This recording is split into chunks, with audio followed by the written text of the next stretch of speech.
ဘယ်အရာကိုမှတရက်လုံးအဆုံးမရောက်စေဖို့အရေးကြီးပါတယ်။စေတနာမေတ္တာချစ်ခြင်းတွေ့တာခြင်းဘယ်အရာမှအဆုံးထိမရောက်စေနဲ့။အမုန်းတရားအတ္တမာနဒါတွေလည်းအဆုံးရောက်ခြင်းမရှိဖို့ဂရုစိုက်ပါ။ဘဝဟာဟန်ချက်ညီနေရမယ်။ကဲကြမ္မာကအကောင်းဆိုးထွန်းတွဲသလိုတဘာဝကနေနေညာအလေကျစီရှိသလိုတင်းရဲ့စိတ်စိတ်တိတ်ဟာလည်း balance ကြဖို့လိုပါတယ်။ဒါကြောင့်ပဲဗုဒ္ဓဟာအစိုးရောက်ခြင်းရဲ့ဆင်းရဲဒုက္ခကိုလောကသားတွေဆင်ခြင်မိစေဖို့အတွက်မျက်စိမှပฏิပဒါဆိုတဲ့အလေအလတ်လန်စဉ်ကိုအလေးပြတော်မူခဲ့တာပဲဖြစ်တယ်။အစိုးရောက်တဲ့စိတ်ဟာမွန်းကျက်စေတယ်။အတ္တကြီးပြီးရန်လိုစေတတ်တယ်။ကိုယ်ကကြီးအမှန်ကိုတွေးတာထင်တာသိတာကပဲအလုံးစုံအမှန်ဆိုတဲ့အတ္တဟာလူမုန်းများစေတယ်။လူတွေဟာဝိဖွာလာပုံချင်းပြုစုပြုထောင်ခဲ့ရပုံချင်းအသိပညာသင်ယူခဲ့ရပုံချင်းမတူတဲ့အခါလွဲမှားတဲ့အယူအဆတွေကရှိမှာပါပဲဒီကမ္ဘာပေါ်ကလူပေါင်းစုံရဲ့အတွေ့အပေါင်းစုံဟာမတူနိုင်တာပါစံပါတည်းဒါကိုညှင်းဆိုနေလို့မရဘူးကိုကြီးမှန်ခြင်းလို့မရဘူးညင်းနေဆိုတာအတ္တအစွဲရောက်ခြင်းပါ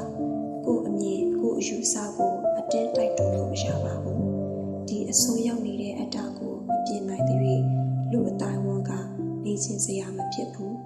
ကိုမှန်နေဆိုတဲ့အတ္တထက်လူတိုင်းအပေါ်အပေးအယူနဲ့နားလည်မှုတွေထားပြီးနေထိုင်ရတာကဘဝရဲ့အနှစ်သာရပါကိုကသူမဟုတ်တာမို့ကိုတွေးသလိုသူတွေးနိုင်မှာမဟုတ်ပါဘူးဒါကြောင့်မှန်နေဆိုတာထက်ငြိမ်းချမ်းဖို့ကိုပဲဦးစားပေးကြည့်ပါစေတနာတွေအစွန်းထိပေးတဲ့အခါကိုကြမှနာကျင်ရတယ်ကိုကိုလုံးရက်ကြတယ်ဆိုတဲ့ victim emotion တွေခံစားရစေတယ်လူတိုင်းကကိုကောင်းတယ်လို့ပြန်မကောင်းနိုင်တာမို့စေတနာတွေတလက်ဟောမပေးမိအောင်နေပါပေးချင်ရင်လည်းပြန်ရပါစေတော့ဆိုတဲ့စိတ်ကိုအပိသက်ချုပ်ငြိမ်ထားပါ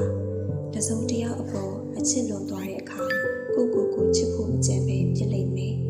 ကို energy အားလုံးကိုအချစ်ဆိုတဲ့ခံစားချက်အတွက်အလွန်အကျွံအသုံးချလိုက်ရင်ဘဝရဲ့အရေးကြီးတဲ့နေရာတွေမှာလေပတ်လို့မရနိုင်တော့ဘူး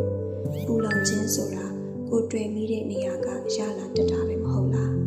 စူးစမ်းမှုကိုအဆုံးရောက်လို့မရသလိုပြင်းရခြင်းကိုလည်းအဆုံးမရောက်ဖို့တတိထားပါအလုပ်တွေကြီးစူးစမ်းပြီးအနားယူဖို့စိတ်သားရဖို့အတွက်အချိန်မပေးရင်တခါလေးတာနဲ့နလန်မထူနိုင်တော့ဘူးပြင်းရခြင်းရဲ့ဆွဲအားအောင်ကြာရှုံးနေရင်လည်းလူဖြစ်ရှုံးတာပဲနေ့စဉ်ဘဝကိုမျက်မျှတတ်တာထားပါအရင်အောင်မြင်ခြင်းစိတ်ကြီးရင်အဆင့်တွေကြော်တက်ပြီးအမှားတွေလုံးမိတတ်တယ်တိုးတက်လူစိတ်မရှိရင်လည်းအရှုံးသမားဘဝနဲ့အဆုံးသက်ရတတ်တယ်မာနတွေလည်းအဆုံးမရောက်စေနဲ့မထားသင့်တဲ့မာနကကိုယ်ကဘာကိုကျဉ်းမြောင်းစေတယ်မိသားစုချင်းမခေါ်နိုင်တငယ်ချင်းမပြောနိုင်မာနတွေကကိုယ်လန်းကိုပိတ်ပြီးကိုလှောင်ပိတ်ထားတာနဲ့တူတူပဲကိုသွားစရာနေရာကျဉ်းလာပြီးပြောစရာလူရှားစေတယ်ဘဝကလည်း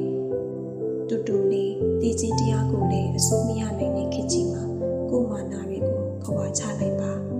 အတ္တတွေအစိုးမရောက်စေနဲ့အားလုံးနဲ့လာရောညီထွေရှိဖို့အရေးကြီးပါတယ်ငါကတော့ဘယ်နေရာမှာဘလို့ဖြစ်နေလို့ဒါမလုပ်နိုင်ဘူးဒီလိုမပြောပြနိုင်ဘူးဆိုရဲအတ္တအလွယ်တွေဟာအကျိုးပေးတတ်ဘူးဘဝရဲ့အနေအညီအတက်ကြတိုင်းမှာရောမရောက်ရင်ရောမလိုကျင့်တတ်ရမှာပါပဲမေတ္တာထားပါအပေါ်စားမဖြစ်စေနဲ့ကုညီပါလူတော့အဖြစ်မခံနဲ့ယုံကြည်ပေးပါအလိမ်ညာတော့မခံနဲ့ကိုချင်းစားပေးပါကိုအတွက်နေရာမရှိတော့အောင်တော့ကောင်းမပေးလိုက်နဲ့အရာရာဟာအနေတော်လေးပဲကောင်းပါတယ်ဘဝကိုဟန်ချက်ညီအောင်ထိန်းပါဘယ်အရာကိုမှအစွန်းရောက်တဲ့အထိခွင့်မပြုမိလိုက်ပါစေနဲ့လူရာထက်မပိုမိစေနဲ့အစွန်းရောက်စေနဲ့ဘဝဟာဘယ်တော့အခါမှမ